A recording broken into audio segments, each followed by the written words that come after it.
Bitcoin का इतिहास काफी दिलचस्प रहा है, जो साल 2008 के वैश्विक वित्तीय संकट के आसपास शुरू हुआ था। आइए इसे थोड़ा और विस्तार से देखते हैं।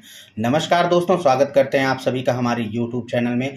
दोस्तों, इस वीडियो में हम लोग बिटकॉइन के इतिहास के बारे में पूरी जानकारी लेने वाले हैं। अतः आप लोगों से निवेदन है कि वीडियो को बिना स्किप किए हुए पूरा अंत तक जरूर देखिएगा और अगर चैनल पर पहली बार आए हुए हैं तो चैनल को सब्सक्राइब करना मत भूलिएगा। अक्टूबर 2008 में एक रहस्यमय व्यक्ति या समूह जिसने सतोशी नाकामोटो की उपाधि प्राप्त की थी, उन्होंने एक व्हाइट पेपर प्रकाशित किया जिसका शीर्षक था Bitcoin a peer to peer electronic cash system. इस व्हाइट पेपर में उन्होंने एक डिसेंट्रलाइज्ड डिजिटल मुद्रा की अवधारणा को पेश किया जो बैंकों या किसी केंद्रीय प्राधिकरण पर निर्भर न करे। नाकामोटो का दावा है कि यह प्रारंभिक मुद्राओं की कई कमियों को दूर कर सकता है, जैसे जालसाजी और महंगाई। 3 जनवरी 2009 को बिटकॉइन का पहला ब्लॉक, जिसे जेनेसिस ब्लॉक कहा जाता है, उसे बनाया गया था। इस ब्लॉक में पहली 50 बिटकॉइन शामिल थी। इसे बिटकॉइन नेटवर्क की शुरुआत माना जाता है। बिटकॉइन ब्लॉकचेन तकनीकी पर आधारित है, जिसे एक सार्वजनिक खाता बही के रूप में देखा जा सकता है। यह खाता बही सभी बिटकॉइन लेन देन का डिटेल विवरण रखता है और दुनिया भर के कंप्यूटर पर वितरित किया जाता है। इसका मतलब है कि कोई भी एक इकाई लेन देन रिकॉर्ड को नियंत्रित नहीं कर सकती है। शुरुआती वर्षों में बिटकॉइन का मूल्य काफी कम था। मई 2010 में पहला ज्ञात बिटकॉइन का लेन देन हुआ, जिसने बिटकॉइन की क्षमता को वास्तविक रूप में उपयोग किए जाने का एक प्रारंभिक उदाहरण पेश किया। फ्लोरिडा के एक व्यक्ति ने 10,000 बिटकॉइन 2 पिज्जा खरीदने के लिए खर्च किए थे। उस समय 10,000 बिटकॉइन का मूल्य लगभग $40 था। आज वही 10,000 बिटकॉइन करोड़ों रुपए में बिक सकते थे। यह लेन देन इस बात का शुरुआती संकेत था कि बिटकॉइन भविष्य में मूल्यवान हो सकता है। 2010 से 2013 के बीच बिटकॉइन की लोकप्रियता धीरे धीरे बढ़ती गई और इसकी कीमत में वृद्धि हुई। 2011 में बिटकॉइन की कीमत पहली बार $1 पार कर गई।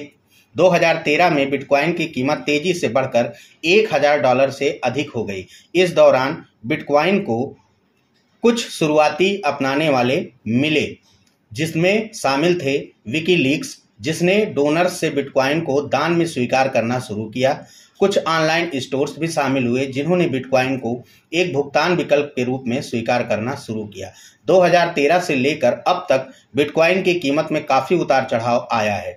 कुछ ही समय में इसकी कीमत हजारों डॉलर तक पहुंच गई और फिर तेजी से नीचे भी गिर गई। यह चक्र कई बार दोहराया गया है। यह अस्थिरता बिटकॉइन को एक निवेश के रूप में जोखिमपूर्ण बनाती है, हालांकि इसने बिटकॉइन को मुख्य धारा में लाने में भी मदद की है। बिटकॉइन के इतिहास की कहानी यहीं खत्म नहीं होती है दोस्तों। आइए और आगे देखते हैं। बिटकॉइन की बढ़ती लोकप्रियता के साथ सरकारी नियामकों की भी नजर इस पर पड़ी। कुछ देशों ने बिटकॉइन के उपयोग को प्रतिबंधित कर दिया है, जबकि अन्य देश इसे रेगुलेट करने के कई तरीके खोज रहे हैं। रेगुलेटर्स की चिंताओं में धन शोधन यानी कि मनी लॉन्ड्रिंग, आतंकवाद का वित्त पोषण अर्थात टेररिज्म फाइनेंसिंग, उपभोक्ता संरक्षण अर्थात कंज्यूमर प्रोटेक्शन और बहुत से रीजन शामिल है। बिटकॉइन तकनीकी लगातार विकसित हो रही है। डेवलपर्स ने बिटकॉइन की स्केलिंग समस्याओं को हल करने के लिए कई तरह के समाधान पेश किए हैं, जिसका मतलब यह है कि नेटवर्क अधिक लेन देन को संभाल सके। साथ ही बिटकॉइन के ऊपर कई new crypto currencies and blockchain applications develop किए गए हैं। इन्हें सामूहिक रूप से क्रिप्टो करेंसी इकोसिस्टम के रूप में जाना जाता है। बिटकॉइन के भविष्य के बारे में अभी भी अनिश्चितता बनी हुई है। यह एक नई तकनीकी है और यह बतौर मुद्रा सफल होगी या नहीं, यह अभी स्पष्ट रूप से कहा नहीं जा सकता है।